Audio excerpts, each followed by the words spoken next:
సింగరేణికి బొగ్గు బ్లాకులు కొత్తవి రాకపోతే రానున్న 5-6 సంవత్సరాల కాలంలో సగానికి పైగా ఉన్నటువంటి బొగ్గు బావులు మూతపడేటువంటి పరిస్థితి ఉంది. అధికారులు చెప్తున్న లెక్కల ప్రకారంగా ఇప్పటికే ఉద్యోగులు మిగులు సిబ్బందికి వస్తున్నటువంటి పరిస్థితి మనం చూస్తూ ఉన్నాం. కాబట్టి సింగరేణి సంస్థల్ని పరిరక్షించుకోవడం అటువంటిది ఈరోజు మనందరి బాధ్యత, సింగరేణి జిల్లాల యొక్క ప్రజలందరి బాధ్యత అని చెప్పేసి సిపిఎం పార్టీ తన బాధ్యతగా ఈ యొక్క పోరాటాన్ని కొనసాగిస్తూ ఉన్నది. ఈరోజు మరిదశ పోరాటాన్ని మళ్ళీ మేము ప్రారంభిస్తూ ఉన్నాం.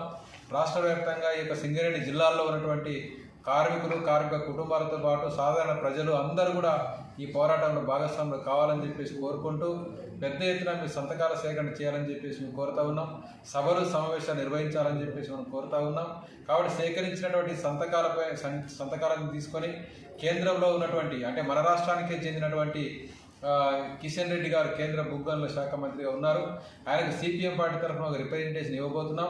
ఆ రిప్రజెంటేషన్ అందరూ కూడా సిగ్నేచర్స్ చేయాలని చెప్పేసి